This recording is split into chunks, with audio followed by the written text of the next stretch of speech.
G'day everyone, welcome to the channel. Thank you for tuning in. This is Lorenzo. First things first, none of this is legal, tax and or financial advice. Please do your own research. Bitcoin surges 15% in 24 hours as the crypto bulls put the bears back in their place.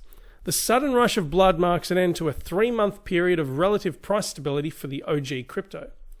Bitcoin had enjoyed a stable period over the past few months, barely moving outside of a trading range between 3,800 and 4,200. That all changed today as Bitcoin surged to 4,770.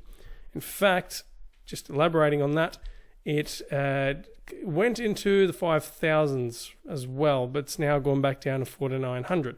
Nevertheless, at press time, Bitcoin is up over 15% according to CoinMarketCap. As you can see, it's like a hockey stick there, straight up. And let's have a look. Going down. Having breached its crucial resistance of 4,200, this could mark the beginning of a new bull run and the end of the long-term crypto winter. The surprise price jump has dragged the entire crypto market up, with most top 20 coins also enjoying double-digit gains. Glad to hear. Now, the rest is there. I think it's great news. Green is good here. Looking at these prices, sea of green. And I'm so glad to see the signs. Hopefully we get this momentum and it's not just a pump and dump from the whales. Whales have obviously had an influence here, but we just need more adoption. We want the SEC to get its act together and decide what is the security, what isn't. We just want some clarity, and then we want the institutional investors in as well. Many do, some don't. You be the judge. Moving on to the next article. Very thought-provoking piece. Is Ethereum's market share at risk from EOS and Tron? With Ethereum retreating from all-time highs and settling between $100 and $150, some are suggesting the world's second-largest crypto is losing momentum. A recent report from Bloomberg showed that both EOS and Tron have surpassed the platform in popularity with both users and developers, putting its market share in danger. Since its debut in 2015, Ethereum has been regarded as the next big thing, in inverted commas, in crypto, hailed as the more savvy successor to Bitcoin as it's catered to developers and tech companies. The platform has seen nothing but a meteoric rise until 2017. Just to paraphrase other parts of this article, it points out that up until about 2 years ago, it didn't have the competition that it has now.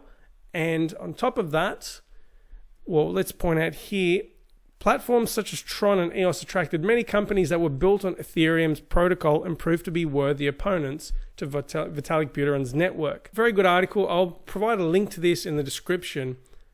What I think is missing is, and what's long overdue, is the Casper upgrade, and that ties in with proof of stake and migrating away from proof of work, which we know is very energy intensive and slow. Now, the article also acknowledges that, right at the bottom, Ethereum enthusiasts are optimistic that the move to proof of stake will produce tangible improvements in speed. And that's what many of us are banking on that.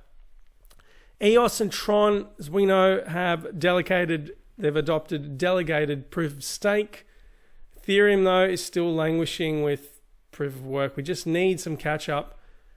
It's just frustrating because we've expected all these upgrades and faster and a more streamlined crypto, or Ethereum, for a while. So Vitalik is now, I'd say it's a race against time to do it, because EOS and Tron can get a stronghold as they're already starting to, and could run away with it, especially EOS. Now, I'm not preferencing any specific coin here. I want the whole market to do well. So don't put all your eggs in one basket. Dabble in a bit of this and that. Do your own research. Do your own research as always. And great article. Definitely check this out. Crypto Slate has some good content. Highly recommend them in addition to CCN. Next article. The latest hack suffered by Bithumb, can never pronounce it right. South Korean cryptocurrency exchange might have been an inside job, with the company are suspected of stealing cryptos worth almost $20 million.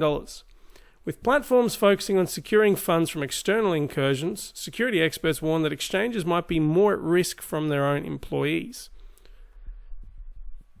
Goes down to say the movement of 3 million EOS worth 13 million at the time of publication from Bithum's wallet to an unknown destination. And then XRP, 20 mil of XRP was stolen as well. Now, I quite like the analogy here with foxes guarding the henhouse. Since the news of the hack emerged, speculations have continued to swell about the attack being orchestrated by people inside Bithum.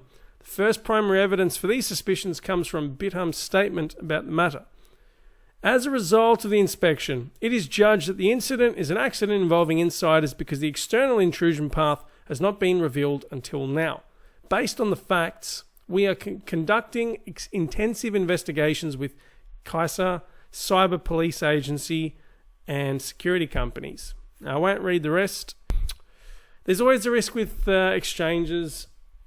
It's always been advised amongst various commentators, do not store vast amounts of crypto on an exchange because of the risk of hacks, or we have an exchange that passed away. And I think fortunately people get the money back, or they managed to get the private keys and enter the accounts and then make sure everything was working properly. But things can happen. That's the point of the story. Don't have vast amounts of money on an exchange. Put some, you've got your offline wallets as well. I will provide a link to I'll provide a link above to a video I made recently about how to store cryptocurrencies. Again, you decide what works best for yourself. My advice is, if you insist on having some money on an exchange, spread them out on a few different reputable exchanges. The odds of many exchanges being hacked are very unlikely. That's my point. If you were to pursue that route, my personal advice, again, not legal, tax, and or financial advice, store them in an offline wallet, somewhere safe. Once again, now to wrap up. I mean, it was music to my ears when I woke up, and seeing all of this, it's just a relief. It's been so long. I don't actually comment on the prices that much, so now's about time. Dogecoin, look at it go. It's gone back up. I just chucked like $30 in for a bit of a laugh.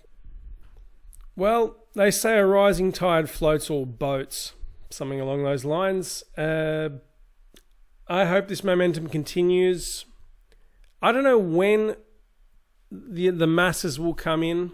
The way I look at it, to be fair, if the prices stay depressed, it gives us, the well-established and experienced folk in the space, more time to keep on gathering crypto, so we could gobble it all up, and then we can get the proletariat to pick up the pieces, so to speak. Thank you once again for tuning in. Apologies for the delay. It's been a hectic March. That's why I haven't done much in the past couple of weeks with the video or the channel. I'll actually provide a link to my other channel as well. I haven't mentioned this. I have a side channel, Lorenzo's Logic, and I've been dedicating more time to that. So if you want, I'll provide a link to that. Feel free to like and share this if you fancy. Comment if you have anything to share. Comment if you have any concerns or you just want to throw in your 2 cents. Thanks again. See you later.